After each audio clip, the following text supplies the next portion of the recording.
Decentralize all the things. Decentralize all the things. Hey there! Welcome to the Web3 Summit Decentralize Now podcast series, hosted by the Decentralize All The Things podcast network. This series features discussions about decentralization from the 2018 Web3 Summit held in Berlin, Germany. This is episode 14.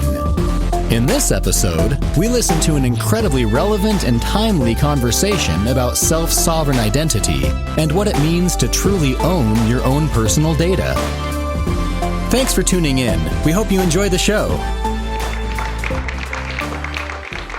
We're live. So, self-sovereign identity. Why do we need... Isn't Facebook doing a great job? Why do we need identity? Like, we have ID cards, we have... Facebook and Google and all these other, Amazon, like everybody has a rating system. Why do we need to decentralize this at all? First off, I think you're touching on the exact problem, is that we have all this stuff and it's all separate. So it's, for example, you have your Facebook identity and it works on Facebook. It works on some other websites because they kind of hijack the thing. But the stuff, for example, you do with the Google account is not going to transfer. And all those things are in separate silos. And the second problem is also they're completely dependent on the people giving you these identity systems, on Facebook giving you this identity, which can be revoked at any time, which kind of doesn't make sense for an identity. Like, your identity stays the same no matter what. And that's the goal. It's to give you something, to give you an identity around which you can organize maybe your name or pseudonyms, different identifiers. Then you can have claims about yourself, like what people say about you, what you say about yourself, different documents. Being able to prove these in like privacy respecting way, using, like, for example, zero knowledge proofs, and having these go with you basically everywhere on the web, on the internet, so that your identity is a constant, and then you just interact with websites and applications. I mean, that's how I see it. If you probably, it's still like something we're working on. So as a whole space. So if you have a different conception of it, go ahead. Yeah. Furthermore, I think it's a matter of control of who is owning your data. So besides that, you're not sure what they're doing with your personal information. They're linking lots of inputs of you. So the point is that you need to know that you own your own personal data and not third parties, because it doesn't make sense. Because furthermore, they're using to commercial interests. So you need to understand that the regulations will not protect you completely from that. There are interest in giving you access to remove this information, but still, I'm sure they're lying. They are not completely removing anything. So how can you know? That you really are able to erase your information? That you're able to control what information they are having about you? So it's I think it makes no sense that to rely on third parties on that. You need to be in control of that, and you make sure your privacy is guaranteed by design. Yeah, I have a lot of personal experience with that. In the last couple months, I actually got deleted from Facebook. I had a full account. I was organizing a Burning Man camp. I had lots of things going on.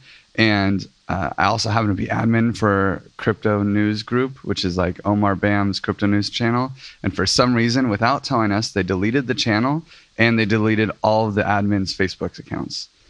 I have no response for why, but everybody who was in a message with me, they deleted all of my messages, right?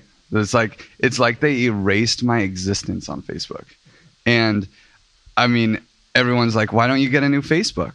I'm like, fuck Facebook. Fuck those bastards. If they, it was very useful to interact with my friends and family. Obviously, they really have a hold on, but I don't want it, and then I don't have access to any of the friends that I have. I have no idea how to even get that information. They won't respond to me. So that's just gone. And then just the other day, about like, do they really delete this data? Our YouTube got hacked for Giveth, and we lost all of our videos. Luckily, we know people, right? And we were able to call a friend at Google who actually recovered all of our videos. So that's great news. But it's like, oh, wait, I thought they were deleted, right? And normal people actually can't get them back, okay? I'm just lucky I brought a really cool guy to Burning Man, and, you know, he was able to hook us up. So, like, this privileged access to your identity, right?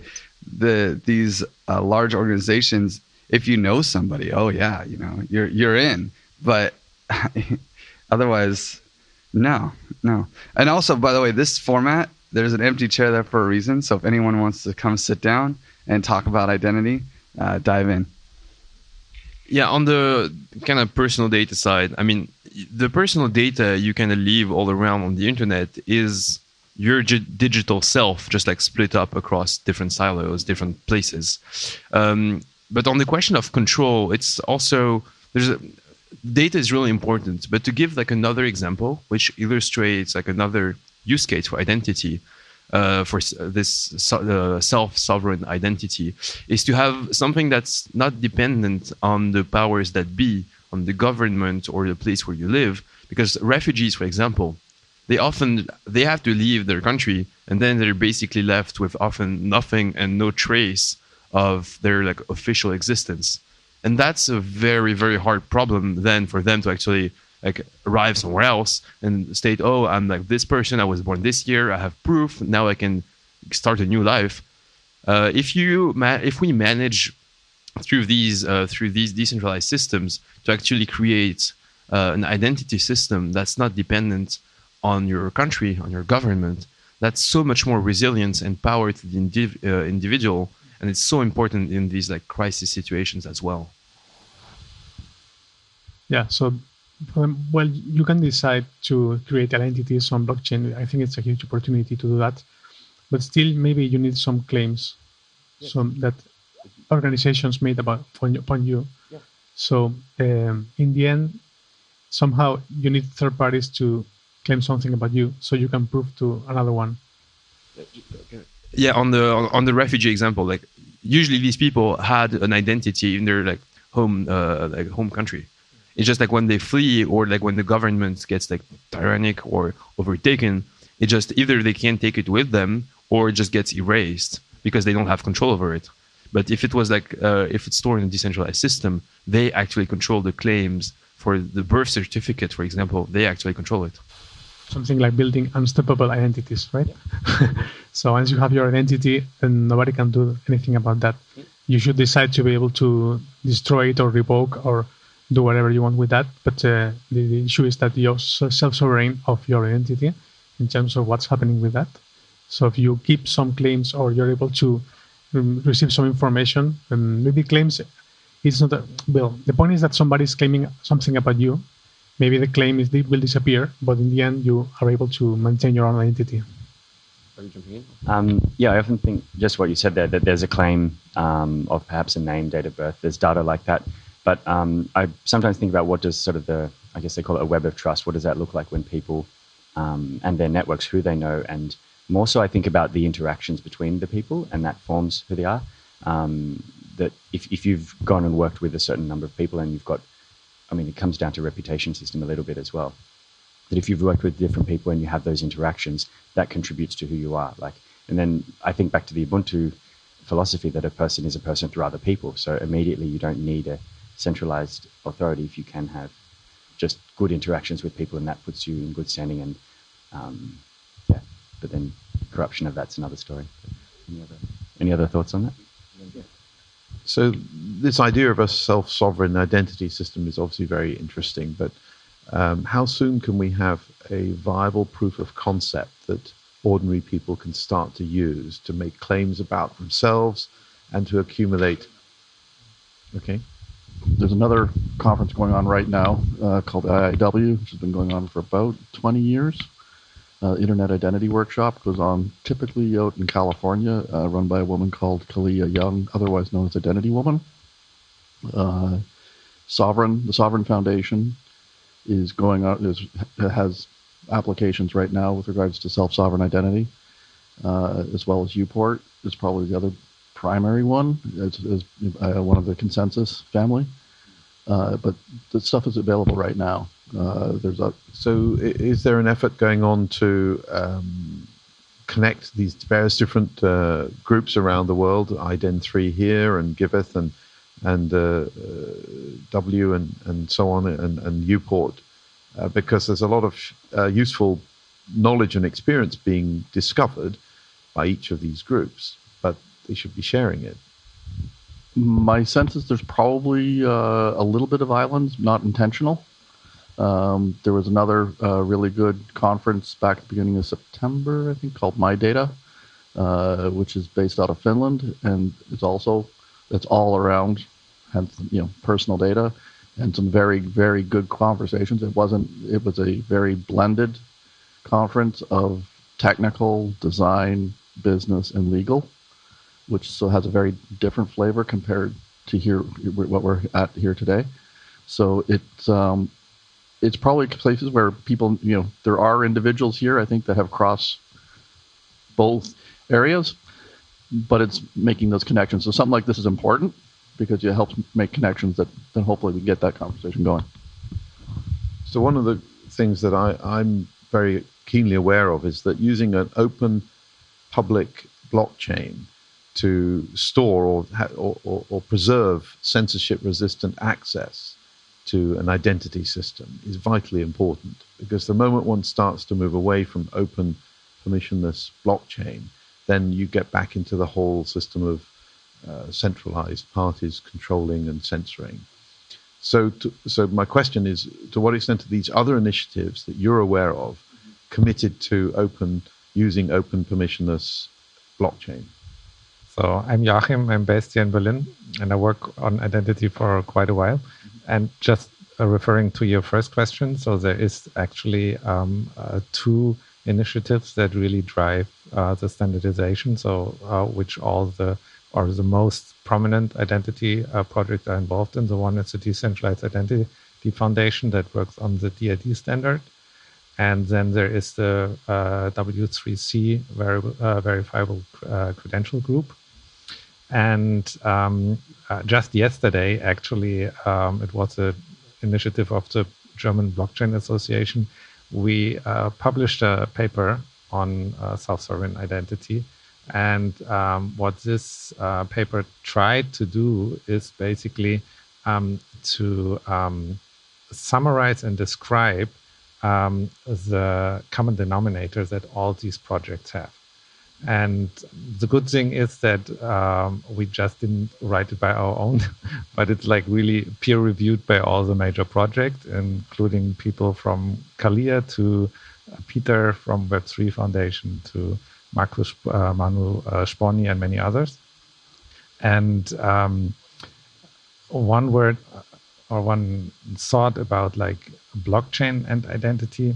So the ideal identity is actually blockchain agnostic, because you don't want to make your identity dependent on any one network, because then you move towards decentralization again. So you want to have an identity that is truly generated just, with you on your device. And then you can interact with several backends. And that needs not to be limited to a single backend. It really can be various backends, and even you can have use cases where you mix different backends. And on the blockchain itself, it's highly recommendable to not store any data. So this is just a trust anchor, so to say, or that you use basically the access to a blockchain for any use case to trigger a smart contract, etc., etc. I don't know if is everyone familiar. Are you familiar with the Zuko's triangle? Okay, so I'm going to explain.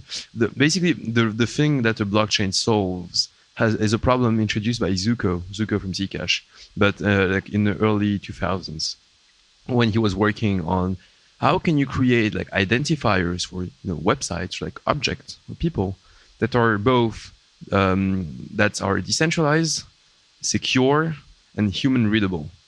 And he postulated at the time that these three properties could not be achieved at the same time. You could only choose two.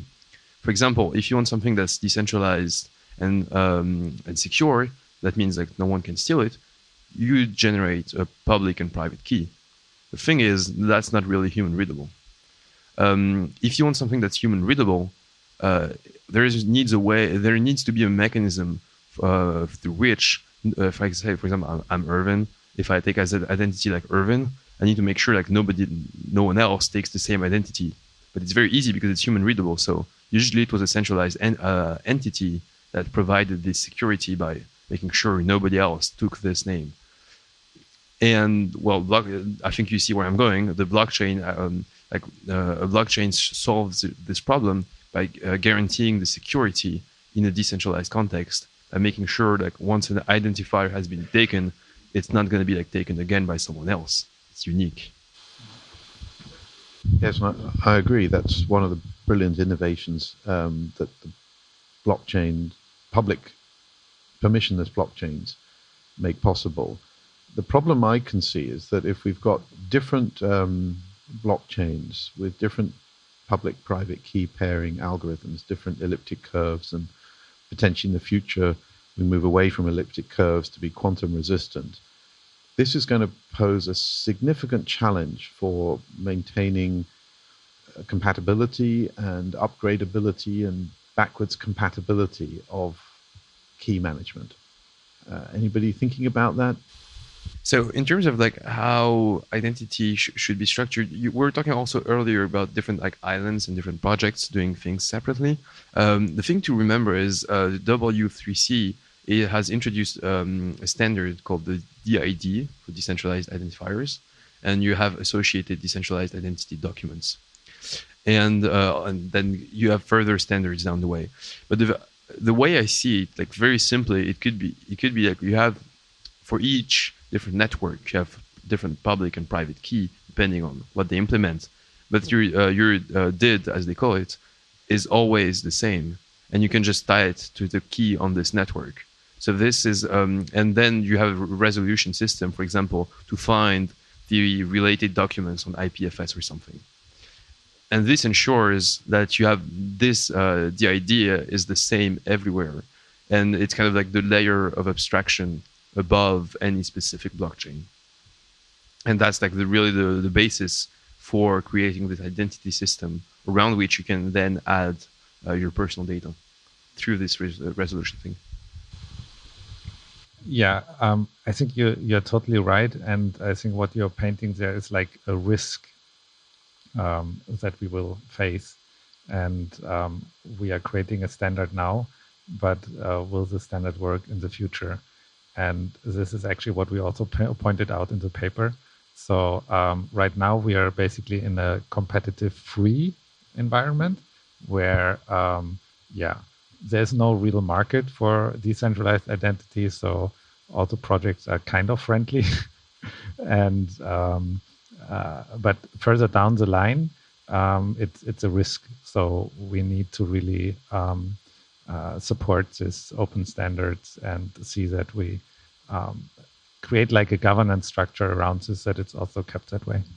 Yeah, I would like to think that we can build a reputation system on top of a sovereign identity system, and that reputation can be tokenized so that there can be value that accrues with reputation. And an individual could have many different sovereign identities, each building their reputation for whatever purpose they use it.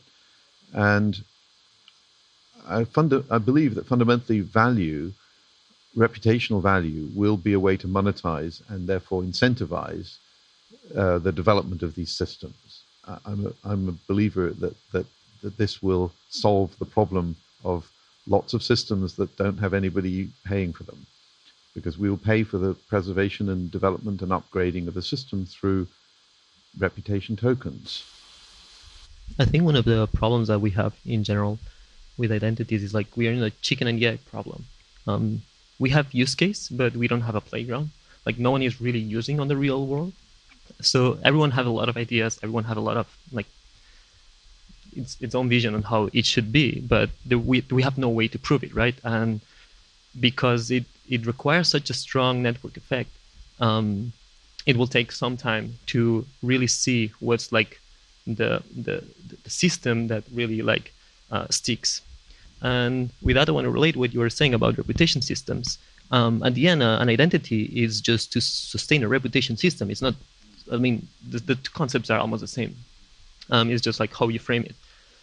My perspective is that probably the way that the identity systems is gonna, one identity system is gonna pop up and be used is because it will be required by a reputation system and not the other way around. So probably there will be like a CryptoKitties, like another like super cool dApp that will require specific claims, and so it will require reputation to participate, and that will generate like an identity to fulfill this reputation. And what I'm seeing right now is like we're building it on the other way around, right? Like we want to build like the super clean, nice system so we can fulfill reputations, but that's probably not how like the market's gonna play. I would predict that one of the early reputation use cases is going to be fiat crypto on-off ramps. For example, a stable coin token that you want to move euros or dollars onto a stable coin through a banking system. And that requires some form of reputation or attestation as to the legitimate use of the fiat banking system. Banks will want to see that that person using the system meets the legacy banking requirements.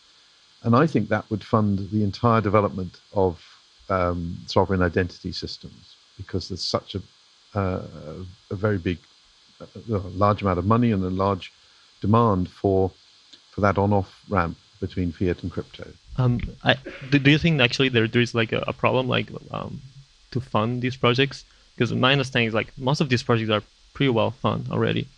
The other thing I want to add is that probably a better example for I first said maybe there will be like killer app that will ask for like a reputation system, but probably that will be more like a government or like elections or like some like big authority that it decides to use like a reputation like an identity for any reason, right? And suddenly like you'll have like millions of people suddenly using this X identity system.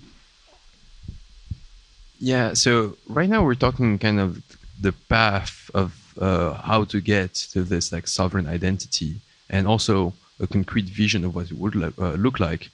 But kind of straying aside from the reputation thing, I think there's also another path to this like sovereign identity as well. Personally, I worked for a few months at a company on the project around kind of the personal data platform. And it was always the question, like, how do we give like control to the individuals around their personal data?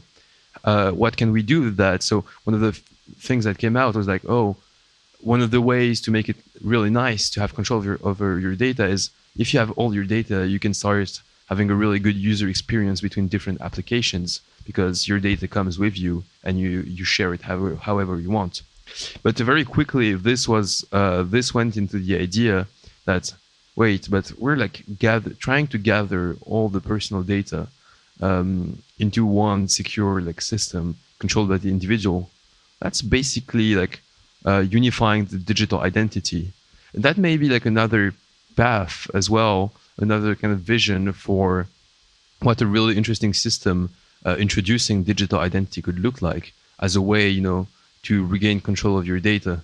And that could definitely also be tied to reputations, like it's also reputations claims about you. It's also data, But I think it's important to realize that maybe like we have like a pure foundation today, or we're trying to build the pure foundation in terms of like system. And it's also starting out from a really like ideological perspective around, we want like a sovereign identity that's separate from any authority, any government. But we have to make it clear to the outside world what it enables, what's like painting the vision that we have for this like new system and what it enables uniquely. Just want to mention that something that's important when we talk about reputation systems. I would like to note that ideally, the problem of reputation is what algorithm or what are the measure, okay? And I think that's important that we start thinking that reputation, that we are also free to choose which algorithm or how we measure this reputation. The reputation that's measure a bank for the individuals has his scale, has his rules, has his way to do. And we can have a different measure, and we should be able to choose who we want to trust. Maybe there is people that want to trust governments. Maybe there is people that want to trust private companies. Maybe there is people that trust more in some associations. Maybe there is people that trust ratings. So I think here is important the freedom of the persons to choose how they want to read this data. So, and here is so if we want to create a real decentralized identity system, of course we need this trusted layer, so that everybody should be able to do as many claims as they want. And when say everybody, I mean any identity. I don't care if it's a central government or if it is a fake identity that I just created yesterday in whatever. They have exactly the same right to create as many claims as they want. They are exactly, from the blockchain perspective, they are just entities. They are just identities. And the claims, and going back what you were saying, because I think it's interesting, this kind of data, about the data protection. The claim, so the owner of a claim is who's making the claim. Okay, not who's receiving the claim. I can make a claim over him, and he cannot even be aware. Okay, so the owner of the claim is who's making the claim. Other thing is that I just give this data to him, so he can use this claim to prove maybe to third party that I said that. Okay, but the owner, the initial owner of the claim is who's making the claim. And we need to distinguish that with the legality or the legitimacy, that what can you do with the data that you have. Of course, you hold a lot of information, and you cannot do whatever you want with all the information you have. And of course, all these GDPR and all these rules at the end are systems that the humans just think about protecting what the people can say about me. But the ownership of the data is the owner, is who's, in the case of the claims, is who's making the claim. It's not who's receiving the claim. And I think that's our concepts that are, that they are a little different when we talk in a normal centralized identity systems. But this equality between identities from the technical perspective is what really can change the world, and this freedom of choosing who we want to trust on. Yeah, just to give some precision, I'll give the mic right after. The path through which we actually arrived to a digital sovereign identity. It wasn't really about claims, hence I didn't give this precision. It was more about the data you generate and you can own, or you should own, when you use services online. It was a very service-focused approach at first, and then it kind of but we're gathering all this data at the same place and giving back ownership. That's basically a digital identity. So we should look into that as well. But it wasn't focused on the claims, which are often the very core of the digital identity systems we think about today. It was to showcase kind of a different path through which we arrived at this point. I'm connecting to a service, okay? So of course I know this information that I've been connected to a service, okay? But the service also know that I've been connected. So the information is shared. I connected to a service. That means that the service has an information that I connected, and I have an information that the service connected.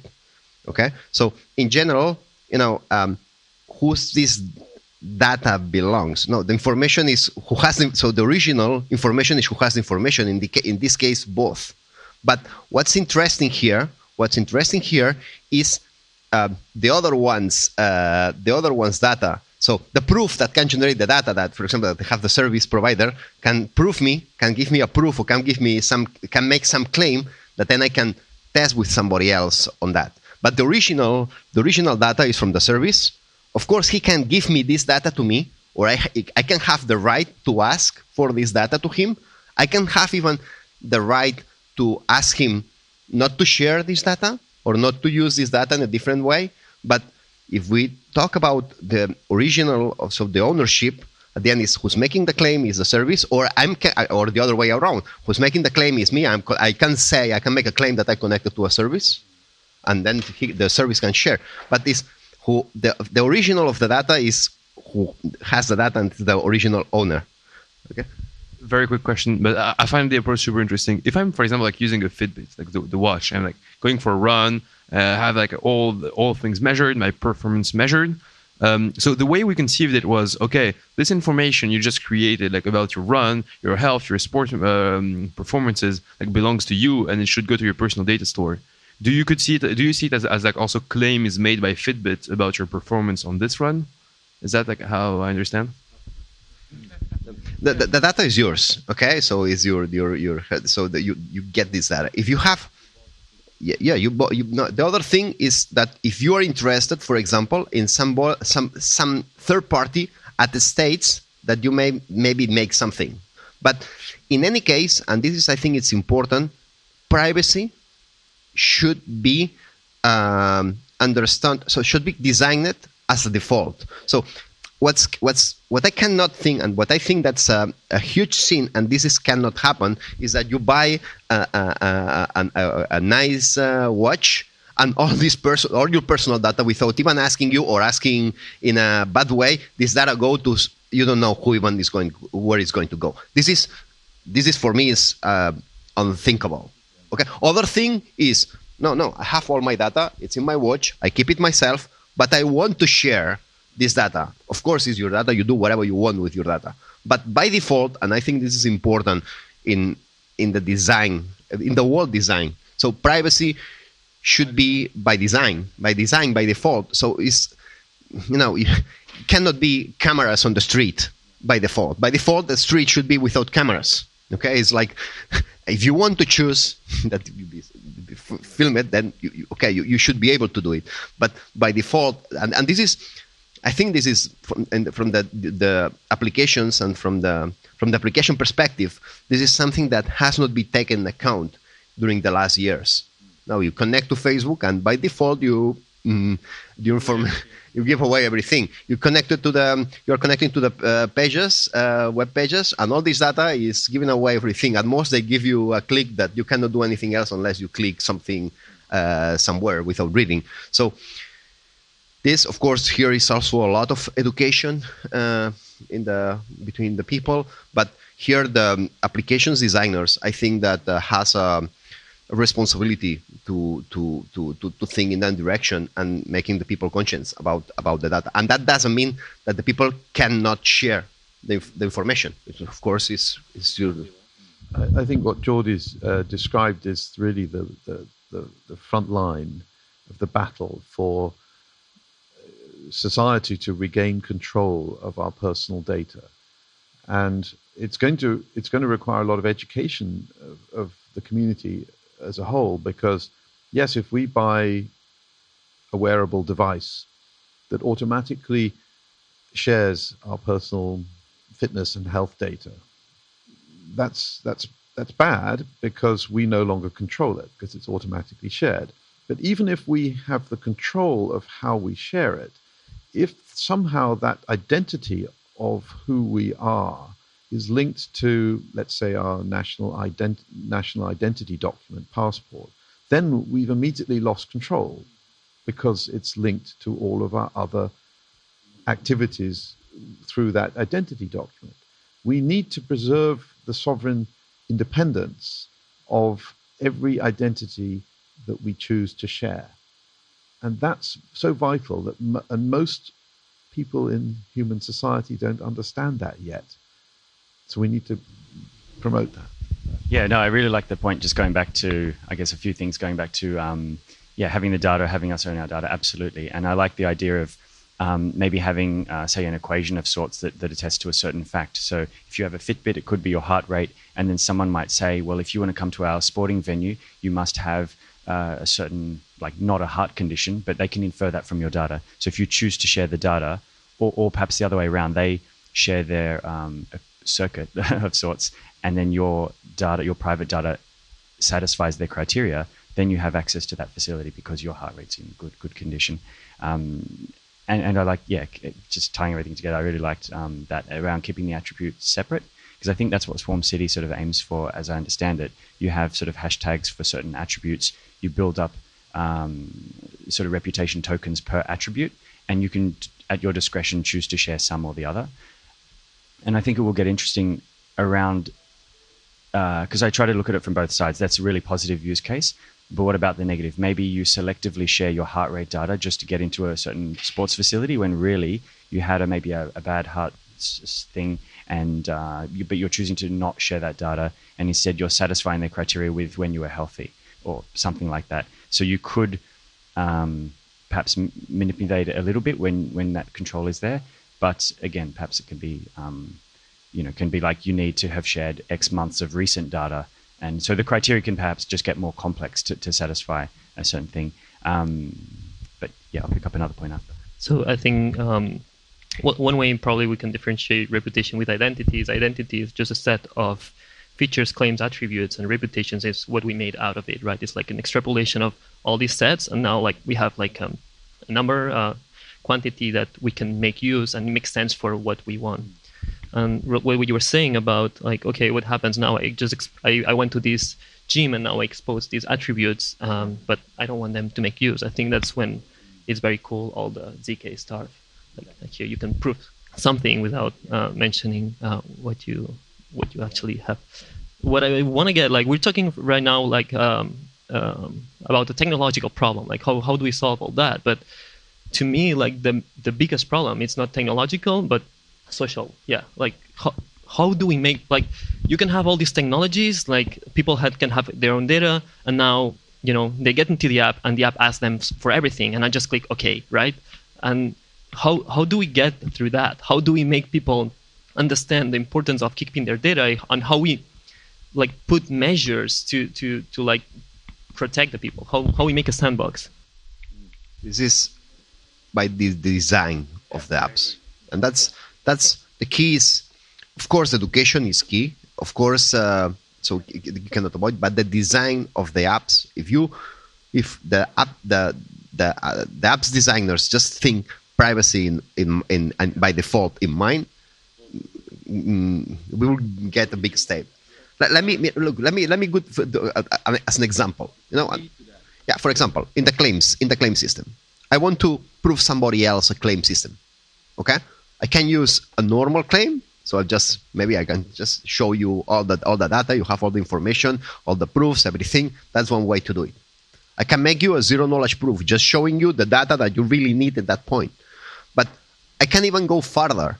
And here is, for example, something that we at Miren 3 are working hard on that, and it's the non-reusable of the proofs. I can prove you whatever information I want to make you. I don't know, I can prove you that I'm 18, I can prove you that I have some illness in somewhere, or I can prove you that I belong to any religion on anything. So I can prove you any claim that a third party made, trusted third party made to you. But with zero knowledge, this allows to make you a claim that you can take this proof, and even if you publish this proof or if you share this proof with somebody else, this proof is not going to be usable anymore. Okay? And this is something that the technology allows. And if you do that by default, if you use these techniques of privacy, just sharing the minimum information by default, then that's where really you start controlling your real identity on the stuff.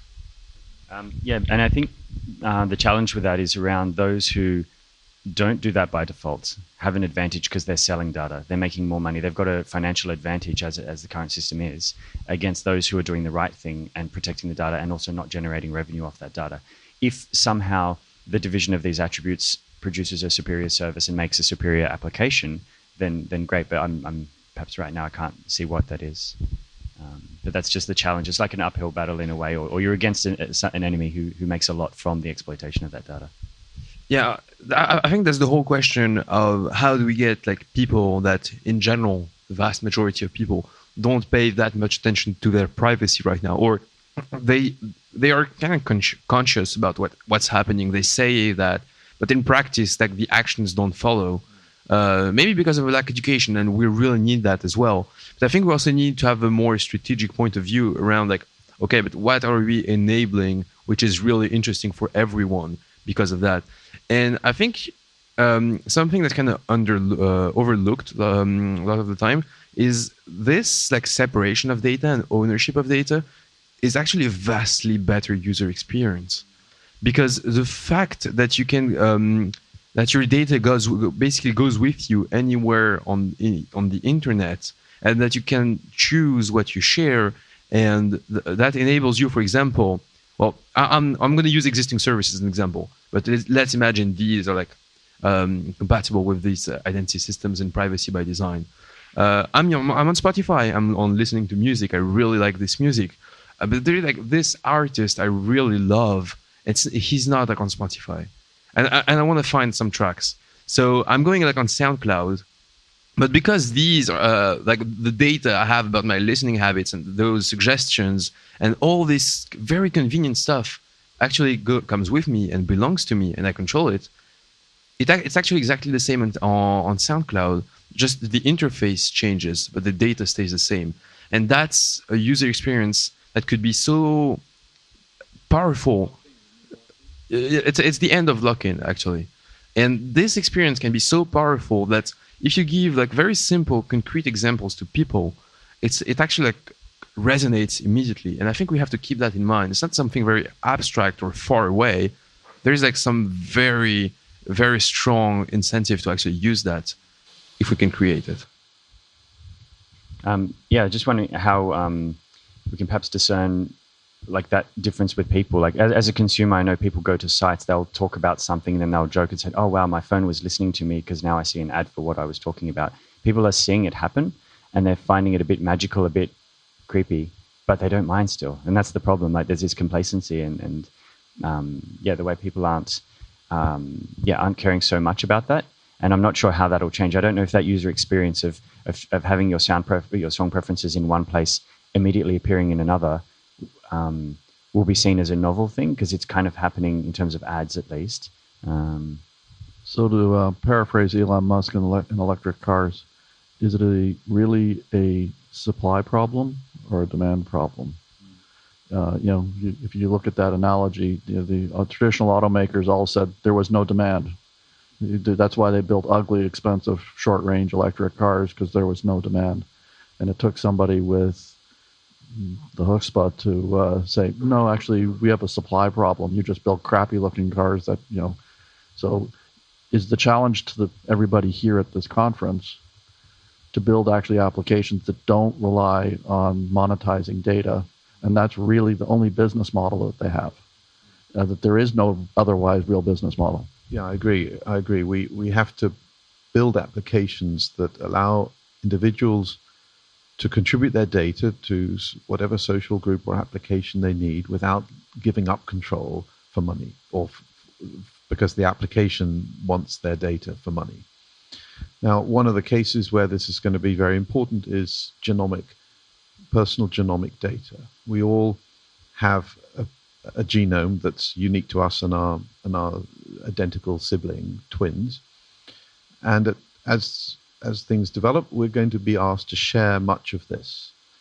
Some of it may be taken from us without our consent, but many times we'll be asked to share genomic information for health and treatment purposes. But once it's out there in the public domain, it's very difficult to take it back. So if you give it to the wrong person, you've lost it forever. you should this data you should never have to give it away. But by default, this is something that, but that's. That I agree, but many governments are taking it anyway. From children who are born, they take their genomic information and file it against their birth records. Just on in Australia, it's actually just reminded me that we had an opt-out system. Jeff, you remember that we were given 3 months to opt out of the government taking our health data. It wasn't by default opt-in. It was like, well, we're going to take your data, we're going to share it amongst different agencies, and if you don't want that to happen, contact something. And I've forgotten about it, and it's getting close. So you've just reminded me. It's tomorrow. Okay. Well, I'm going to just get connected and opt out of. Yeah. Sorry. Just thank you. I just wanted to introduce talking about how we get people to actually care about that and use these systems. Very simple killer app, like a hack to get users. Automatically filling your taxes. There's just that. Like if there's like a way to interface with that, that's gonna trap so many people in, and that's just a very simple example of why this is actually such a good thing to have, a good user experience. It's just about now we need to make it happen. But on the other side of the thing, this is a really good user experience, but for example, the genomic data, why we still need people to care about like not giving this information away, because it's not going to be like, oh, from one day to the other, suddenly everything is private with an amazing user experience around that. It's going to be, oh, you have these services asking to take your genomic data and like own it. And then you have maybe the developing options that are still kind of unstable around like controlling your data. And how do we... providing some use cases help, but education is also like a really big part of that. So, which is first education, because we are a new generation of people who in general doesn't mind to share all their information. So, how long is it going to take to this change of mindset in this new generation? Regarding that, I believe that changing the mindset is like a long period of time. I believe that the technology we're building right now will actually lead to that. Like, we'll be forced actually, what you said, default by design. It will like by design will be done. Like, if you know what I mean. So all the products or all the technology, all the ideas, whatever or algorithms we're building, the systems will actually make the whole system fair enough, and we will get to that point, faster than changing the mindset of people. You know what I mean? I mean, education is important. We tried it before, but people don't give a shit about it. So it should support, but I believe through usage of all this system, it will, that will change the mindset to the fairness of the whole system. I think the problem with this is that there's always, for every application that is going to be private by design, there's going to be an equivalent that is really not private. So the question is, either there's two options. Either how do you get people to care to choose the option that is private by design, or how does this more respectful option provide you with something that the other can't? Because otherwise, the other one is going to win. And this is something you need. And even if we're building this decentralized system, and most people developing applications in these Web3 applications today actually care about this, at some point you're going to have lots of Web3 application that really don't respect your privacy. And we can't rely just on the applications being private by design. We need some way to either education or better experience to get people to use that. To make a choice, actually. I might be a bit edgy with this, but could hacktivism help? Because just a couple of weeks ago, Facebook was hacked, and there were 50 million accounts compromised. And if that guy that hacked these 50 million accounts was privacy inclined, it could have done something that would have a huge like collective consciousness effect, right? He could have taken private messages of these people and published them on their wall, for example, or he could have done that. That's a bit, to there. But there are options too, because like these centralized systems that don't respect privacy, they are fragile, right? They could be compromised, and this could be used to promote the private respecting.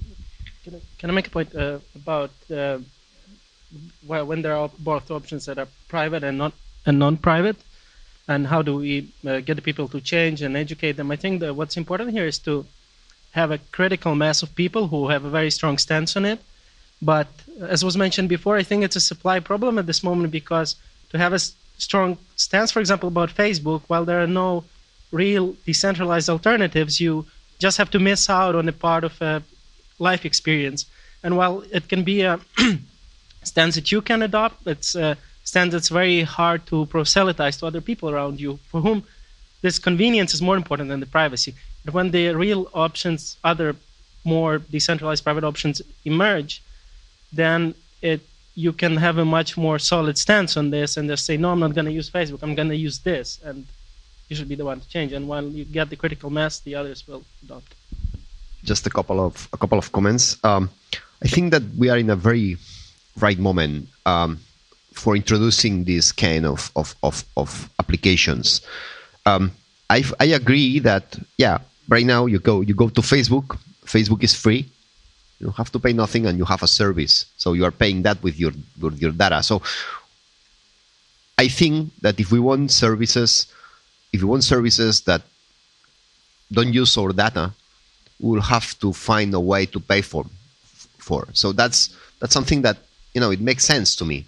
But right now, I think that with cryptocurrencies, with something, I think that micropayments and applications based in small fees that maybe it costs you, I don't know, €0.50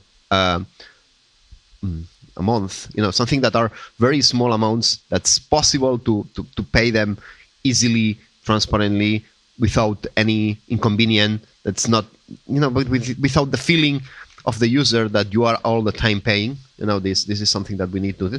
I think that we are a good opportunity in the crypto just to start seeing those applications on that. That's one comment. And the other is privacy by default is not only from the user perspective. For example, for the server. So I want to start seeing services where they just delete all the information they have. So they don't save. They take it at the moment they have and they erase that. And here we have some inconvenience. First of all, for example, it's just the laws of a lot of countries that a lot of companies, they have like the obligation to keep records for the last 6 months and things like that. So that's the first thing that we are seeing right now. And and the other, I think it's interesting, and it's another interesting approach is to put incentives for the end user for if data is leaked, so that the services have a good incentive to delete your data. As an example, for example, I don't know if any of you has managed databases and so on, and when you have a database, you need to know if data is leaked, and especially if a database has access to many people, many employees, many things of that. And there are techniques to do that. One of those, for example, is just to put fake records, maybe with your address. And so if you receive someday some letter from to this name to that address, you know that. This kind of techniques can be applied very much. For example, to put an incentive, you can have, for example, a pot of money, that's bucket, that if it's proved that data is leaked in some way, then you can get the money back. But putting this kind of incentives in the services is something that can help just to start having applications where privacy is by default and is taken account seriously. Besides the laws and all the other techniques that, of course, are important too for protecting. I'm just thinking we've gone, I guess, towards privacy and data, which is kind of the, I guess, underpinning identity and say reputation. But to go back to the application and how it could be possibly rewarding for a product or a company to protect the user's data. I'm just thinking something like a song service that is willing to pay for the specific data. Maybe that sort of silos them, that they're only interested in one attribute. And to go back to, if the user has control of each of their attributes and selectively share, that's probably the way it is at the moment. Companies will pay for the data on the attribute that they're providing a service for.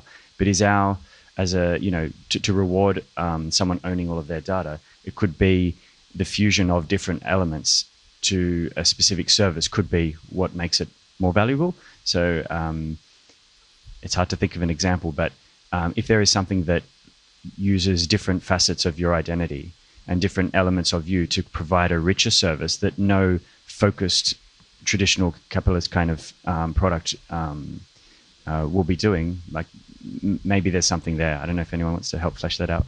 I was actually thinking about if a platform that allows for direct monetization of user data as opposed to indirect monetization of user data could be the first step. So it's like if you will use our version of this social service or social application, you can actually make money, right? It's not that somebody else is making money behind your back. And this act of selling your data, like consciously, actually makes the user also more conscious of what he is getting rid of, right? So this could be like a... So a use case of this that I have in mind comes back to genomic and healthcare data. So in order to develop therapies and cures for all sorts of diseases and human conditions requires sharing lots of individuals to share their genomic data and their healthcare data, fitness, blood pressure, daily measurements, with researchers so that they can study the links between genomic conditions and health conditions. So the question is, in my mind, is can we have a system that's private by default so that individuals can share or can put onto a shareable database their genomic condition and their health condition, but only share the minimum necessary to find a cure for a specific disease without sharing everything else in their life forever? I guess if that's that granular control would be quite good. And I like that point of getting people's mindset into the fact that their data is valuable, and that might be a bit of an uphill battle in isolation. It might not be, maybe someone will say, "Oh, I can sell my heart rate data. I'm going to get some money for it." Like if they're not currently going to the shop and selling their data, it's not in their ritual. It might be a harder thing to catch. But what I was thinking was, say, if it becomes part of a ritual, like maybe it's like a subscription model where if you're offering regular bites of data, snippets of data that are of value to someone else directly, maybe you can subsidize the subscription. So I'm thinking Netflix, you're watching a movie, you're sharing your heart rate. Like imagine if you had a reduction in your monthly Netflix because you're providing your emotional response, which could be of value in other forms.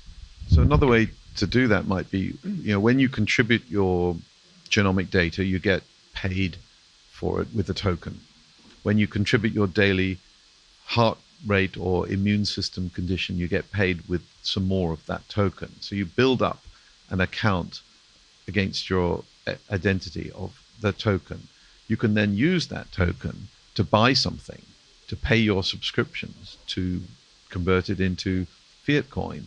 But if the system is private by default, you're happy to sell your data because you know it's only going to be used for specific purposes that you agree to.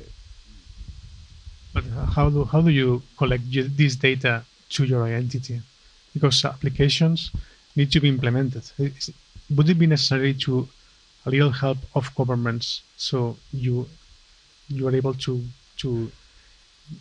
grab this information to your identity? Because if you're competing with existing applications which manage your information with commercial purposes, how does it start? Yeah, I guess the hard part is having that quality data in the first place and knowing you're measuring it correctly. So having an attestation to the quality is a tough one. But if perhaps the lens, the measurement of that attribute, say it's an equation, a zero knowledge proof, if you're just generating the proof and that's all what you're submitting, that can be under the hood. Again, everyday users probably don't need to think about it, but they should be rewarded for it. And maybe that's the way only a certain amount of data is going out because you're just providing the proof of a claim that they've requested. But yeah, sorry, you had a point. Actually, I wanted to float a question because one of the challenges is that you may have that relationship with somebody, with a organization, trade it, exchange your information, but then there's the question of what do they do with it once they have it? And if that organization is purchased, there's not necessarily a guarantee. Usually in the fine print of the terms and conditions, they say they might change how they're going to treat how they behave in the future, and it's very hard. What are people's thoughts? I was talking with a colleague about a legal structure, a different corporate legal structure of a data fiduciary. And it was really more of a brainstorm at this point, but creating, like you have a B Corps now, general benefit corporations or nonprofits, but creating a corporate structure that says that you will honor these certain concepts of how you're handling data. And it then becomes part of the legal governance, because there is a huge amount of pressure in every organization. Otherwise, particularly if you've collected information and maybe your revenue plans aren't hitting where they're supposed to be, but then you look at this giant data pool and say, well, maybe something part of corporate social responsibility. I like the idea of having a corporate structure that has a governance that protects privacy of data. The problem is I don't trust corporate structures because they're vulnerable to attack by the governments that supervise, that created that regime. And if governments can, they will subvert the mechanism. So we have to do it on the blockchain. That's the only way. We cannot rely on corporate structures that are created by nation states. For this concrete example of sharing some illness, genoma, in general, when you are doing studies, the most important operation, the most important statistical operation that you are doing is just a correlation between two variables. Okay, so just imagine a system that you take these two variables, you generate a zero knowledge proof that just extract this. So you know that there is a person, a real person, that has these two persons and only a single person that has these two variables sharing this information. And you are sharing this information to a specific entity with reputation. No, you know who you are sharing to. And you know that this data, so this information, this proof that you are generating about this medical data to this is not shareable. So this person can generate as many proofs of that kind as they want. So this information is not shareable. And in top of all that, you even receive some token just for sharing all that. I want to live in a society like that. One thing that is crazy to me is that like limited liability companies in many countries have to be transparent and auditable, like financially transparent and auditable, right? But we have no correlate like analog of it in case of informations. So companies are in their agreements with users, right? They are often like limiting their liability for data leaks and so on. But I think that should go hand in hand with being informationally, technologically transparent. So these companies should be open source, for example. I think, at least. Like if you don't want to guarantee covering damages from information leaks, for example, and so on, your infrastructure should be transparent. I think that should be like legally mandated, or it makes sense to me. Come on in. Thank you. Yeah, they should be transparent, but sometimes you cannot be transparent, but you need user data, and you need the honest user data. For example, medical researchers. So I can share my data, and we can incentivize it with tokens if people understand what is the use of tokens, that I will anonymously or not anonymously share my data for the medical research to like Parkinson's disease, to have this like big data, really huge volumes of big data. And as a medical research center, I don't want to have a transparency of my data, but I will need to notify users with what universities or with what research centers I will share my data later. So when I'm sharing data with this particular entity, because I trust them and I know the purpose of use, and I know that like it's not about the transparency, it's about the trust. Like I trust them, my data will not leak behind the like collaboration or alliance of these universities, and it may circulate around the whole world, but it will never leave particular collaboration of universities just because I'm sharing this for medical purposes. By transparency, I didn't mean transparency of the data itself, but the transparency of the infrastructure and of the processes that surround how the data is handled, what software handles the data in what way, and so on. So the data itself like can remain opaque, right? But everything else. Yeah. But for users, it's not important. I just need to completely prove that if I will share something, it will not go publicly on somebody. Like if the software is closed source, you can't ensure it because. Yeah. The problem of the data is that once leaked, it's gone. Okay, so you can do whatever you want. You can trust an university. You can trust whatever you want. But once leaked, it's gone. And that's why I think that's important that you never share the raw data.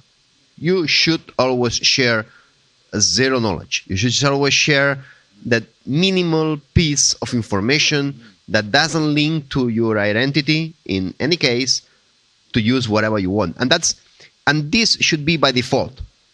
So I do not accept that somebody trusted, legit, your mom is asking for all your data because she's gonna use that data in the right way. I cannot accept a society that uses this mechanism of just sharing, with your mom. I don't care.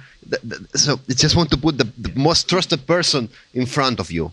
Once your data is leaked, it's gone. Yes, I absolutely agree with what Jordi said. That because you may trust your mom, but she can get hacked, and then everything's gone. So you must not trust anybody with your data. Don't trust your mum with the data. Not because you don't trust your mum, it's because she can get hacked and then it's gone.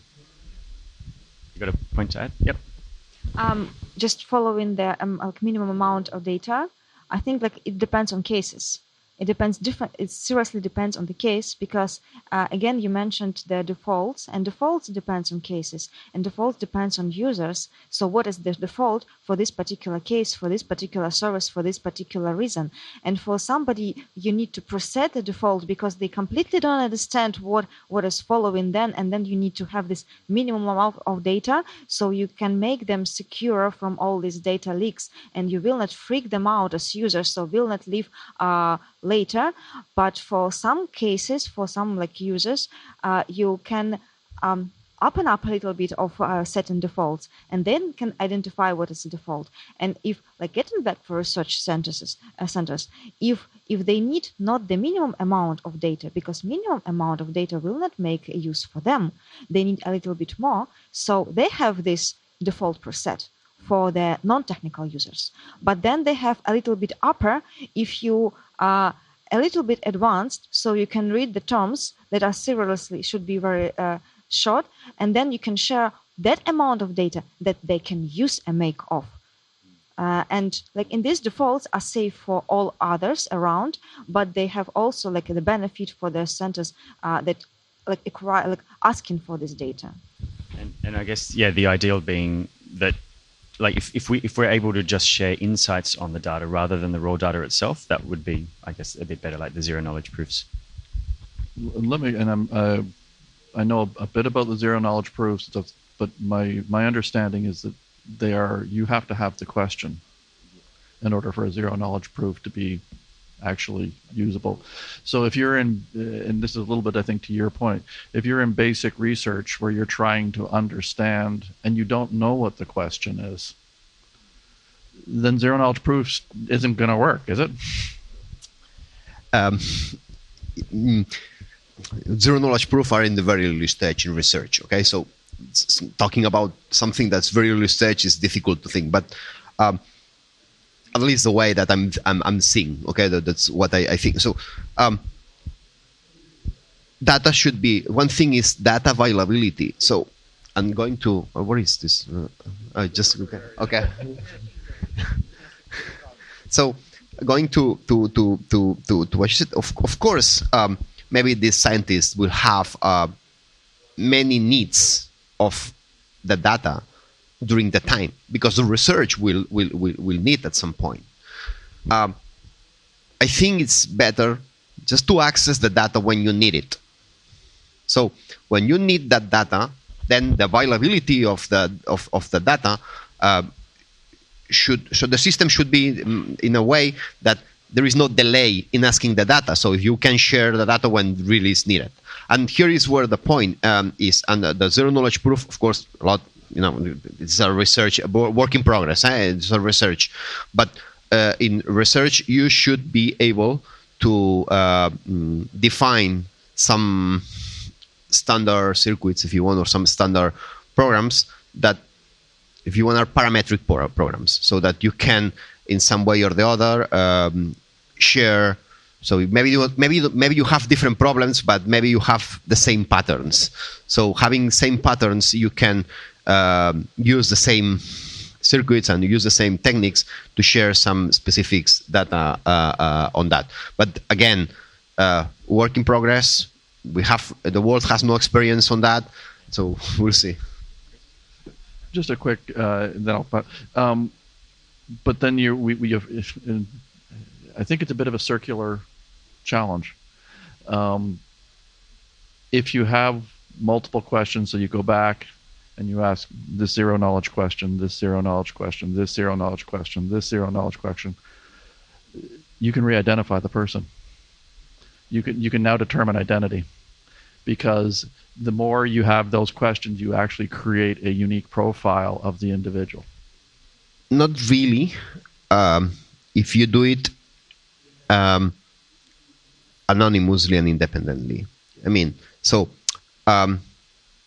this information that's revealing should not be linked.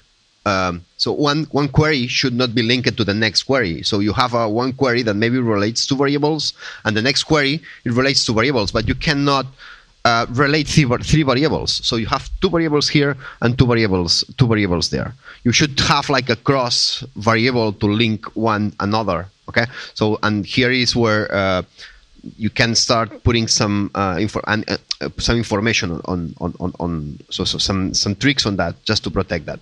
Agree, that's one of the challenges that we need to work on. Okay, but that's I would love to be in that level. so that's if we start having this this discussion, I think that's a discussion that we will have maybe in 10 years or in 20 years when we have these systems. Agree. But right now the system is that what I cannot accept under any circumstance is that you just give your data by default.